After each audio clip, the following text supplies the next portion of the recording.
ẹ jẹ́ mú lórí ti Muyideen charger. Àríyàn tí wọ́n jọ kọ́lé fún níbẹ̀, adẹ̀rán tí wọ́n jọ ń gbé níbẹ̀. Ìbéèrè àkọ́kọ́ ni pé ẹ jọ̀ọ́, ṣé gbogbo yín ni wọ́n máa ń nà níbí? Kí lẹ máa ń ṣe tán fi ń nà yín? Wọ́n wí pé no, kò sí ní tó jọ. Mo ti sọ lẹ́ẹ̀kan pé gbogbo ọ̀rọ̀ mi àbí fídíò mi kọ́ ni màá sọ. Now, èyí tí ń bá fún ẹ lábọ̀ tí ò tẹ́ ọ lọ́rùn, wọ́n gbàgbé kó rán mi níṣẹ́ o. Mi gbowó epo mọ́tò, ìwọ kọ́ ló wà mí lọ o. Ìwọ náà free láti débẹ̀ ilẹ̀kùn Àgbàlá Gabriel sí sílẹ̀ o. Àwọn èèyàn tó wà ń bẹ̀ wọ́n á dúró tiẹ̀ láti gbọ́rọ̀ ẹ o. Now, kó tó dá ẹjọ́ ẹ, rántí pé èmi kọ́ mọ̀ rán bàbá yìí níṣẹ́. Ẹni tó dẹ̀ rán èmi níṣẹ́, orí inú mi ó rọ̀kàn mi. Wọ́n ròyìn díẹ̀ nípa Muyideen charger, bó ṣe burú tó, bó ṣe ń bá igbá àwòjà ṣe gbogbo ẹ̀. tó mo gbàgbọ́ wípé tán bá tiẹ̀ fi kún tàbí yọ kúrò àwọn nu Ọlọ́run yẹn. Lẹ́yìn yẹn a rí ọ̀gbẹ́ni kan tá a pè ní Bánúsọ tí wọ́n jẹ́ co-landlord pẹ̀lú Muyideen. Through Agbala Gabriel lọ́lọ́run ṣe kọ́lé fún ẹni yẹn náà síbẹ̀. Kí mo fẹ́ fàyọ ni wípé látìgbà tí sìn yẹn ti ṣẹlẹ̀, á dára fún yẹn tẹ́ bá mi tẹ bọ́tì yẹn tẹ́ dẹ̀ ń lísìn tẹ́ dẹ̀ dúró sórí ìlà. Látìgbà tí sìn yẹn ti ṣẹlẹ̀, Bánúsọ sí lára àǹd. Bóyá ọjọ́ yẹn àbọ̀kọ̀lá tá a máa débẹ̀. Monday la kúrò l'Ékòó. Monday yẹn la fẹ́ lọ bẹ̀ la gbọ́ information pé kò sí Agbala Gabriel nílé. Àwa sọ di Tuesday morning. Àárọ̀ Tuesday la lọ. Now Bánúsọ yẹn Agbala Gabriel wá ń bí pé where have you been since? Alàgbà Bánúsọ torí mo pọ̀ ó tẹ̀ tún respect wọn ó họ́nà wọn. Òun náà wá ní dáàdì ẹ má bínú mi ò sí lára àǹdí. Mo sáré lọ s'Ékòó ni gbogbo ọ̀rọ̀ yẹn ṣe ṣẹlẹ̀ òun ò sí lára àǹdí. Now mo wá bí Bánúsọ pé ṣé tẹ̀yin bá ń jáde nínú ọgbà níbi tán kọ́lé fún yín sí ṣé kì í dágbére fún pásítọ̀ yín ni? Ó ló bọ́ sí kánjúkánjú. Mo wá rí nínú ọ̀rọ̀ ẹ̀ pé Agbala Gabriel gan ò mind, kò dí ẹnikẹ́ni mọ́lẹ̀ kó mọ̀ ní freedom láti lọ ibi tó bá wù ú. Àwọn project point yẹn ní kẹ́ bá mi dìmú fún ọlọ́gbọ́n onílàákàyè. Mo tẹ̀síwájú náà béèrè mi pẹ̀lú ẹ̀ pé ṣé wọn kì í force yín láti wá sí church ni? At least níbi tí wọ́n kọ́lé sí fún yín ó yẹ kẹ́ mọ̀ ní service. Wọ́n ní no, gbogbo ọdún ní wọ́n ń force àwọn láti wá church o, ẹni bá wù láti wá church ni. Ìyẹn jẹ́ ìdáhùn sí ìbéèrè táwọn kan ń béèrè tá a mójú wa débẹ̀ ká mójú ajé kò ní sọ pé bóyá gbogbo ẹni tí wọ́n bá kọ́lé fún bẹ̀ sí dandan ni láti máa jọ́sìn bẹ̀. Mo rí pé kì í ṣe dandan, not compulsory. Tó bá fẹ́ wà jọ́sìn níbẹ̀, ó dẹ̀ ní freedom láti jáde lọ bí tó wù ẹ́ bóyá ó dágbére tàbí ó dágbére. Ìyẹn clear ń bẹ̀ yẹn. Á dára fún yín o, ẹ má bá mi gbé sókè. Ọlọ́run ń gbé ayé yín sókè. Nítorí pé oore ọ̀fẹ́ wà fún onílàjà, ìbùkún ni fún onílàjà ọmọ Ọlọ́run la máa pè wọ́n. Iṣẹ́ tèmi lọ ṣe nìwọ náà ń ṣe lórí mídíà lọ́wọ́ yìí. Ẹ ṣé mo dúpẹ́. All right. Lẹ́yìn gbogbo àwọn ìbéèrè yẹn, a gba Agbala Gabriel nímọ̀ràn kó mọ̀ kó rẹ̀wẹ̀sì. Ó rí nbì kan bẹ́ẹ̀ pé mo ní pásítọ̀ dìde mọ́ kúnlẹ̀. Because lè jẹ́ bẹ́ẹ̀ ni wọ́n máa court tí wà ní bàbá takutu Jésù ní kọ́ lọ kúnlẹ̀.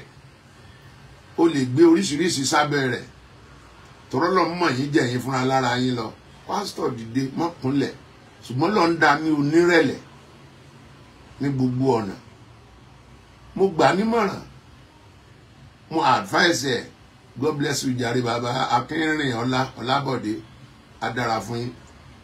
Mo gbà ní ìmọ̀ràn wípé kó tẹ̀síwájú nínú rẹ̀ kó rẹ̀wẹ̀sì.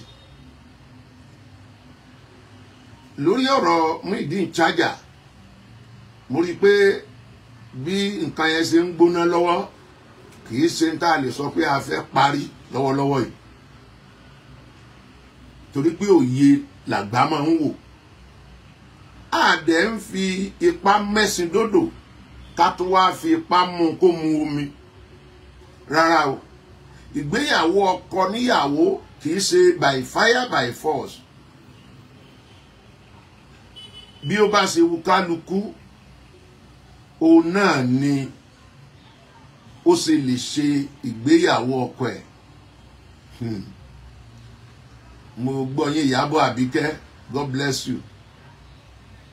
Lórí tẹ́ mẹ́nu bà yẹn, màá mẹ́nu débẹ̀. Lábẹ́ àkóso bó ṣe lè wù kó lè rí, mo mọ̀ wípé bí Ọlọ́run bá sọ pé ṣíṣe Muyideen tún kù ní Àgbàlá Gabriel lákòókò díẹ̀ sí, Ọlọ́run máa yanjú bẹ̀ yẹn, káfí yẹn tó kù bẹ̀ yẹn fún Ọlọ́run. Then lórí Muyideen charger, àwa tí Ọlọ́run bá ràn lọ́wọ́, tí a fẹ́ ràn lọ́wọ́, mo gbà ládùúrà fún yín pé ẹ ó rí ṣe. Ọlọ́run á tì yín lẹ́yìn, kò ní tì yín lójú. Ẹ fẹ́ kọ́lé fún ni, ẹ fẹ́ ra mọ́tò fún ni, ẹ fẹ́ ṣí ṣọ́ọ̀bù fún ni, gbogbo ń tẹ́ ẹ bá fẹ́ ṣe fún pátápátá, Ọlọ́run á ràn yín lọ́wọ́. Ẹ má ti ọ̀rọ̀ ẹ̀sìn bọ́ o, ẹ má ti ọ̀rọ̀ ẹ̀yà bọ́, ṣùgbọ́n màá fún yín láwọn ìmọ̀ràn kan. Kẹ́ ẹ tó dáṣọ wọ Muyideen lára, ẹ kọ́kọ́ gba aṣọ ogun tó wà lára rẹ̀ kúrò náà. Ṣé mo pé ńgbà tọ́rọ̀ yẹn ṣẹlẹ̀ tí wọ́n rí ní Bódìjà, from Bódìjà to Àgídìgbò, from Àgídìgbò padà sí ọ̀dọ̀ Àgbàlá Gabriel, tí wọ́n kúrò ńbẹ̀ ní ọjọ́ kejì, Muyideen tún padà sí ibi tó ti máa ń ta tẹ́tẹ́ rẹ̀. Which means aṣọ kan wà lára Muyideen tí kì í ṣaṣọ tá à ń fojú rí. Agbala Gabriel, mo ẹ̀ṣẹ̀ ń bọ́lá mo mọ́jú láàárọ̀ yìí. Kí ló ń tẹ ní kíyàwó yín má bàa yín sàn? Kí ló ń tẹ ní kíyàwó yín má bàa yín sàn lórí dọ́kúmẹ́ǹtì yẹn?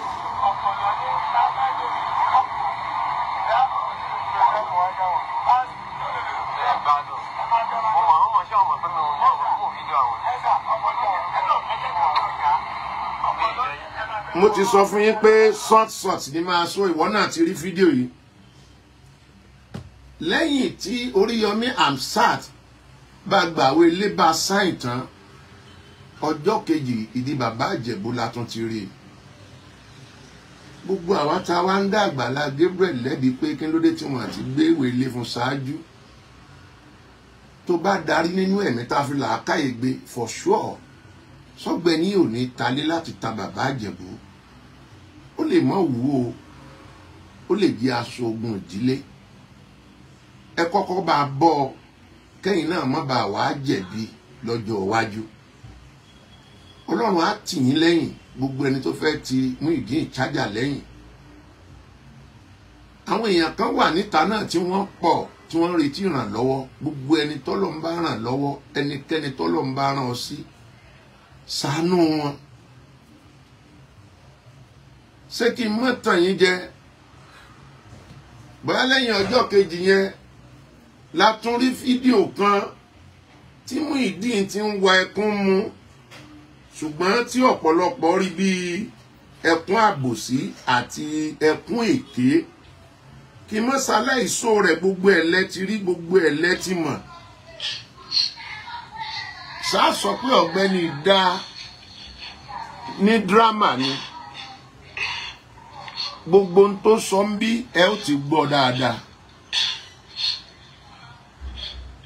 Mi ò ní fàkókò yín ṣòfò gbogbo ẹ̀yin ènìyàn. Ọ̀pọ̀lọpọ̀ ló comment lórí ẹkún tó ń sun ìpè rọ́ọ̀bù ló fi rajú. Àwọn ènìyàn kan ló ń tì í. ohun tèmi rí òun náà ni wípé ogun tó le, ogun kan wà nínú Bíbélì a pè ní ará Gádárà. Ará Gádárà, ogun ti jẹ́ kán gbàgbé orúkọ ẹni yìí, kò lórúkọ mọ́, wọ́n pè ní ará Gádárà.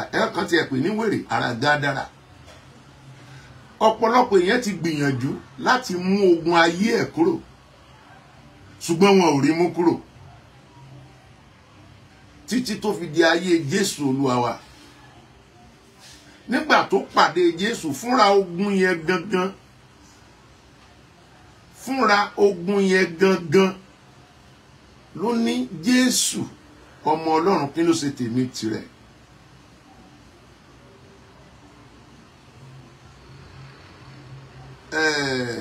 Mo dúpẹ́ lọ́wọ́ yín, bóyá ẹkún gidi ni tàbí ẹkún àbòsí.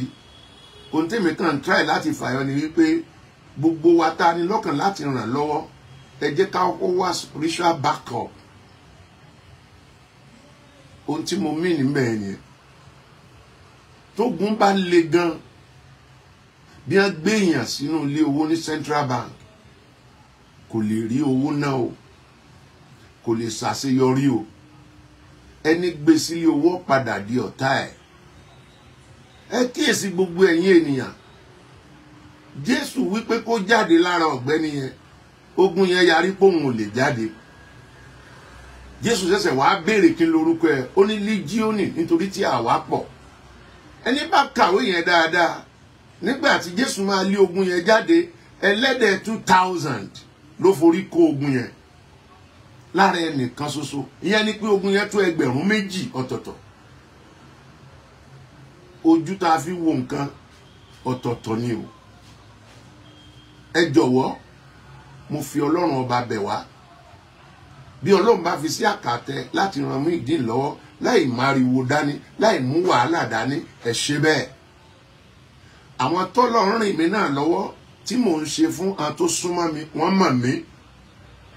Tó bá ti di November, December, máa dáṣọ fópó, rárá ìsóúnjẹ fún wọn, ṣe gbogbo ẹ̀. Bẹ́ẹ̀ bẹ́ẹ̀ lọ. Ohun tá a wálé ayé wá ṣe nìyẹn. Bọ̀tẹ̀ tápà mi ò bá ká tó bá béèrè lọ́wọ́ mi, mi ò ní ṣe fún ẹ torí mi ò ní foundation. Mi ò sí charity home. Èmi náà ń tiraka ni. Èèyàn ò lè tán gbogbo ìṣòro ènìyàn. Gbogbo ogun kọ́lé èèyàn lè ṣẹ́ nínú ayé. Jagunjagun, ẹ notice ẹ̀, gbogbo ogun kọ́ ni wọ́n ń borí o. Ogun tí ó borí ọkàn wa kò ní yà lọ́dọ̀ wa. Now, lórí Àgbàlá Gabriel àti Muyideen, ẹ jẹ́ ká mọ̀ wípé ogun kan ń jà nínú Àgbàlá Gabriel gangan. Torí tá bá sọ Àgbàlá Gabriel, à ń refer sí church. Pastor gangan Adémọ́lá Amúsàn ni wọ́n ń jẹ́. Ṣùgbọ́n ogun kan ń jà nínú àgbàlá yẹn. Ṣé ẹ mọ̀ pé ní ọjọ́ 2 sí 3 yẹn náà ni Pastor Kẹ́hìndé kan farahàn láti Ìkòròdú tó wá jẹ́rìí èké. At the end lánàá ló bẹ̀rẹ̀ sí dọ̀bálẹ̀, ló ń tọrọ àforíjìn. Mo ti pe ìránṣẹ́ Ọlọ́run ṣàkíyèsí kan múra kó le dáadáa. Ogun kan ń jà nínú àgbàlá yẹn. Àwọn ìṣẹ̀lẹ̀ kan ń ṣẹlẹ̀ nínú àgbàlá yẹn. Àfi káwa ìránṣẹ́ Ọlọ́run ká jọ pawọ́pọ̀. Ká má wo Pastor Adémọ́lá Amúsàn níran. Àṣìṣe ó na Muyideen tàbó sàwọn àṣìṣe míì, ẹ jẹ́ amúṣẹ́gbẹ́ kan. Ẹ jẹ́ ká bẹ lọ́hùn kí Muyideen pàdé aláàánú tó ga. Ẹ jẹ́ ká bẹ lọ́hùn kí Adémọ́lá Amúsàn mọ́ wálẹ̀. Nítorí pé àwọn tí Ọlọ́run máa tún tọwọ́ ẹ̀ gbéga ó sì pọ̀. Lórúkọ Jésù yóò dára fún wa. Torí àkókò, Amsat Oríyọmí, mi ò ní show anything lórí ọ̀rọ̀ wọn. Because a ti jẹ́ kí ọkàn ọ̀gbẹ́ni igbọgbẹ́jù tó fi bínú ṣépè ní àná àbí jẹta. Ó bínú ṣẹ́ ìpè, ó bínú tán délẹ̀délẹ̀. Ẹ jẹ́ ká wá jọ wá rò ó. Ẹbí wo ni Amsat Oríyọmí jẹ lórí ọ̀rọ̀ yìí? First time tí máa dé Àgídìgbò ni mi ò mọ̀ pé èrò máa ń pọ̀ tó bẹ́ẹ̀ débi pé àwọn kan ń sun bẹ̀yẹn mọ́jú àwọn tí wọ́n ń wá ọ̀nà àbáyọ sí ìṣòro ayé wọn ẹ ṣé mo dúpẹ́ Queen Ademi, God bless you. Èmi ò tiẹ̀ wá ní sọ pé bóyá Muyideen bad àbò ní bad behaviour gbogbo ẹ̀ náà ẹ jẹ́ á gbàgbọ́ pé ogun ni bí ò bá tọwọ́ èmi ṣe ó lè tọwọ́ ẹnìkan ṣe àní ká wà lálàáfíà ìlépa tèmi sí gbogbo ènìyàn nìyẹn bí mo ṣe ń sọ lọ ní Àgídìgbò adéta níbẹ̀ èrò pọ̀ àlìráyè wọlé sí car park wọn títí tó wà wájú wọn tó face express la park sí because ẹni tó bá mọ bẹ̀ yọ mọ̀ pé lóòótọ́ mo débẹ̀ tó bá ẹsẹ̀ wá expect fídíò àbí fọ́tò tí a yà níbẹ̀ gbàgbé nípa ẹ̀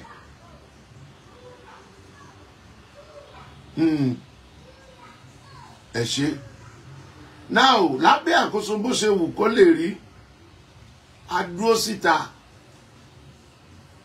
protocol ni wọ́n ń follow níbẹ̀ bọ́n ṣe rí wa ṣáà ní appointment pẹ̀lú ẹ̀ ṣáà ti pé the answer is no àlá appointment pẹ̀lú ẹ̀ pé pa ń bọ̀ because àlè dọ́dọ̀ Àgbàlá Gabriel ká má dọ́dọ̀ tiẹ̀ láti pẹ̀tù sí nínú bí a ṣe ń sọ̀rọ̀ lọ́wọ́ not knowing pé òun fúnra ẹ̀ ń wò mí nínú kámẹ́rà ó ń wò mí nínú kámẹ́rà níta ń bẹ̀ wọ́n wá láwọn fẹ́ lọ wá pa ẹ̀ wá bóyá wọ́n lè rí wa kankan mọ́ discharge wa just like that bí wọ́n ṣe ń lọ ó ti pẹ́ nìkan nu wọn pé bàbá yẹn ẹ̀jẹ̀ kan wọlé òun máa dá wọn lóhùn fúnra lára òun kí wọ́n bá lè ní sùúrù kóun parí meeting tóun ṣe pẹ̀lú àwọn èèyàn kan lọ́wọ́ a dẹ̀ wọlé sí reception kíní wọn a jókòó síbẹ̀ òjò tá à ń wí yìí ní ọjọ́ Tuesday ó ní agbára ní ìlú Ìbàdàn ní àkókò yẹn meeting wọn mi lè sọ hours tó fẹ́ gbà wọ́n gbà tí mi dẹ̀ ṣe radio program tí kì í dẹ̀ ṣe pé mo wá famous pé dandan kí n rí mo ní kán bá mi pe PA wọ́n dẹ̀ gbé kíní phone camera wọn wá adẹjọ́ sọ̀rọ̀ a kí wọn a ṣàlàyé pé òun báyìí là bá wa kán jọ kán má gbọ́ gbogbo ọ̀rọ̀ bínú Yorùbá ni Adémọ́lá Músàn Yorùbá ni Amsat Oríyọmí ìjà ò gbọ́dọ̀ ṣẹlẹ̀ ọ̀rọ̀ wọn ò papọ̀ mọ́ra wọn rárá ẹni bá dé ọ̀dọ̀ wọn kò tiẹ̀ papọ̀ mọ́ra wọn ibì kan tó fẹ́ gbàjọra wọn ni wípé ó ń ran aláìní lọ́wọ́ Adémọ́lá Músàn náà ran aláìní lọ́wọ́ ṣùgbọ́n iṣẹ́ tí ń bẹ ní ọwọ́ Amsat Oríyọmí ọkọjá akọ́ráyè àbòsí àbírìkísí tí ọ̀pọ̀lọpọ̀ allegation kan ohun tẹ́ ń sọ ni wípé ó yẹ kó gbé Pastor Adémọ́lá Músàn wá sórí Àgídìgbò kó wá gbẹnu sí Mike gẹ́gẹ́ bí àṣà yín ẹ má gbàgbé o Amsat Oríyọmí ọ̀kan ní jáde nígboro kó kàn gbọ́rọ̀ kan bóyá lẹ́sẹ̀ ilé àbẹ́ lẹ́sẹ̀ ilẹ̀ kó wá ní ẹ máa bọ̀ ẹ wá gbẹnu sí Mike gbogbo ẹ̀ ló ní protocol tó bá débẹ̀ ẹ lọ wo gbogbo àwọn kan tó ti ṣe látẹ̀yìn wọ́n rí Muyideen ní ọjà Bódìjà ó dẹmọ ọgbàbọ lórí àtòṣùkà nínú ibi tí wọ́n ti ń ta àbájẹmí ẹrí pẹ nìkan fi ń pa pé alábọ ń bí náà o tẹ bá fẹ́ wá gbàrú oníkan gbàgbé yẹn ti kọjá ọ̀rọ̀ àná nìyẹn ẹjẹ àtúmọ̀ mi sọ Muyideen ní ọgbàrú kò rúṣù kò rẹwà kò rú anything but àwọn tó rí níbẹ̀ wọ́n wò wípé ìsọnù ńlá rè fún Àgbàlá Gabriel bẹ́ẹ̀ bá tẹ̀lé program yẹn bọ̀ wọ́n wá gbé sí kẹ̀kẹ́ kọ́ka lọ sí Àgídìgbò ṣé mọ̀ pọ́lọ́run ló yọ àwọn tó gbé Muyideen sí kẹ̀kẹ́ ariwo tí Muyideen palẹ̀ wọn lórí pé gbọ́mọgbọ́mọ ti gbé wọn o gbọ́mọgbọ́mọ ni wọ́n o obìnrin bóyá ẹni tó close ìyá lọ́jà Bódìjà yẹn òun ló gbé láì jẹ́ bẹ́ẹ̀ tó bá sọ ọkùnrin tí wọ́n bá débì kan ǹjẹ́ ẹ mọ̀ pé wọ́n lè lu àwọn yẹn pa lórí ọ̀rọ̀ Muyideen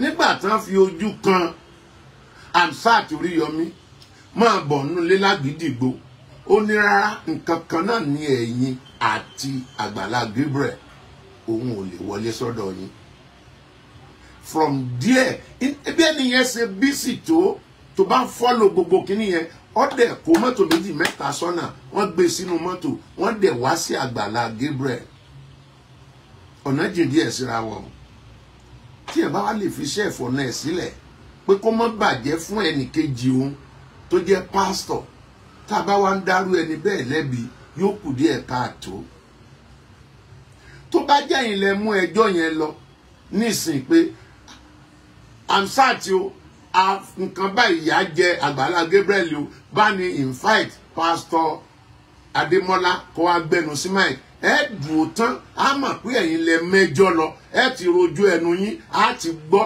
ẹni tẹ́ ẹ mú wá máa rojú ẹnu rẹ̀ ẹ tẹ́ wá fẹ́ kó gbẹnu sí mic wọ́n á lè pè é ṣùgbọ́n ẹ nítorí pé wọ́n jọ̀rẹ́ wọ́n ojú lówó ojú lórúkọ bẹ́ẹ̀ kọ́ ni protocol wọn kò sẹ́ni tí Amsat Oríyọmí ò lè gbé kó wá gbẹnu sí mic tó bá tẹ̀lé bí ọ̀nà ṣe yẹ kó rìn kì í ṣe wípé Muyideen lọ fẹjọ́ sùn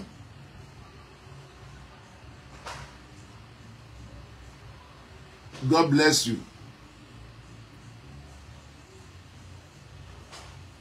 mi ò mọ ohun tó sọ nínú ọ́díò yẹn ṣùgbọ́n jù bẹ́ẹ̀ lọ ẹ má dá ẹ̀bi fún Amsat Oríyọmí no matter tó wù kó lè sọ nínú ìrìn àjò yẹn ẹ má dá lẹ́bi ọ̀pọ̀ sọ wípé wọ́n á mú Àgbàlá Gabriel kó wá sọ̀rọ̀ ọ̀pọ̀ sọ kó sọ àwọn nǹkan kankan kó ń lara Àgbàlá Gabriel ni ọ̀pọ̀ sọ kó ń ló wà ní ọ̀rọ̀ ẹ jẹ́ ká gbàgbé gbogbo ọ̀tẹ̀ pátápátá bẹ́ẹ̀ tí mo jábọ̀ fún ẹ tí ò bá ti tẹ́rùn ibẹ̀ ọ̀dọ̀ wọn sí sílẹ̀ gbayawo ní kúkúrú lẹ́yìn tá rìkọ́ọ̀dù ń bẹ̀ tán everything inú òjò yẹn umbrella náà fi gbé mi jáde padà sínú mọ́tò torí mo fẹ́ padà sí Èkó at the end pẹ̀lú àwọn nǹkan tá a tún lọ àkọjá nígboro a lè padà sékò mọ́ pàpẹ́ àfẹ́ fi alẹ́ rìn la fi sùn di àná Wednesday kò sí nǹkan kan tí mo lọ ṣe ń bàdàn tí mo fi lè rọ ọjọ́ mẹ́ta 72 hours bí kò ṣe nítorí àlàáfíà láàrin Àgbàlá Gabriel Muyideen charger Amsat Oríyọmí àti gbogbo àwa olólùfẹ́ wọn mi ní ẹni ọ̀dà iṣu tí mo lọ mú nìbàdàn Ìbàdàn ìlú mi ni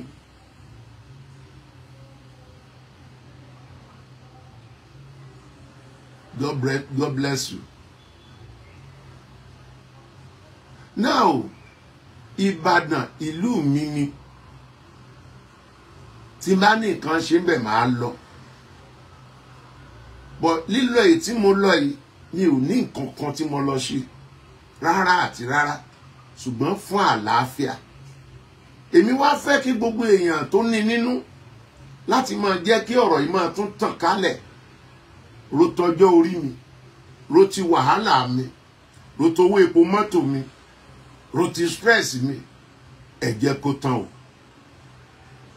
Ẹ̀yin tí ẹ jẹ́ ti Àgbàlá Gabriel, tẹ́ jẹ́ fans ẹ̀, ẹ má mà wo Oríyọmí bí ọ̀tá. Ẹ̀yin tẹ́ jẹ́ ti Oríyọmí, ẹ má wo Àgbàlá Gabriel bí ọ̀tá. Ẹ̀yin tí ẹ jẹ́ ti Muyideen, ẹ jọ̀ọ́ torí Ọlọ́run. Ẹ má wo Àgbàlá Gabriel bí ọ̀tá Muyideen tàbí Oríyọmí. Àwọn méjèèjì yìí Oríyọmí pẹ̀lú Àgbàlá Gabriel wọ́n jìnnà sí Muyideen gan nítòye nítọlá nítọpọlọ nítipò níti gbogbo ẹ̀. Now bí ọ̀rọ̀ Muyideen ẹyọ kan so bá mi gbogbo ìlú, irú Muyideen tó wà ní àgbáyé sì lé ní 1000.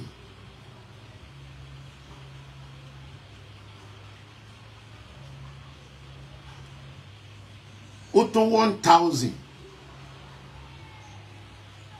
Now ẹ jẹ́ ń kálukú máa múra sílẹ̀ nígbà tí ìlú tún máa mì.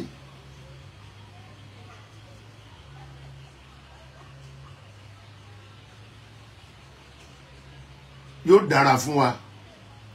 Ẹni tó lóun ń ṣe fans anyone, which means o kì í ṣe fans tèmi náà. Now tẹ́ bá jẹ́ fans òtítọ́ gẹ́gẹ́ bẹ́ẹ̀ ṣe sọ, ẹ wádìí ohun gbogbo dájú, tẹ́ wá di ètí sí òtítọ́ àti òdodo mú. Mo fi Ọlọ́run ọba bẹ̀yìn. Ohun tó kọjú sẹ́nìkan ẹ̀yin ló máa ń kọ sẹ́lòmíì. Ẹ wádìí ohun gbogbo dájú ká má forí àgbò méjì mú mi ní kòtò. My name is Ati Agbala. I'm a video director and TV producer of Akomolowe on African Magic. Keep watching Drivetv. Olólùfẹ́ Drivetv àti gbogbo ẹ̀yin tí Fẹ́mi Sola ẹ máa wo Drivetv. Keep watching Drivetv. My name is Wole Agba. Taking this time out to tell you all that you keep watching Drivetv. What drive ẹ̀wọ̀ ní ògo ẹ̀? What drive ẹ̀wọ̀ fulfilment? What drive ẹ̀wọ̀ bí tó bá lọ? Ó ní iṣẹ́ rìn. Ibi ni kò máa wò Drivetv. Thank you. Chloe. Drivetv, driving you around the world.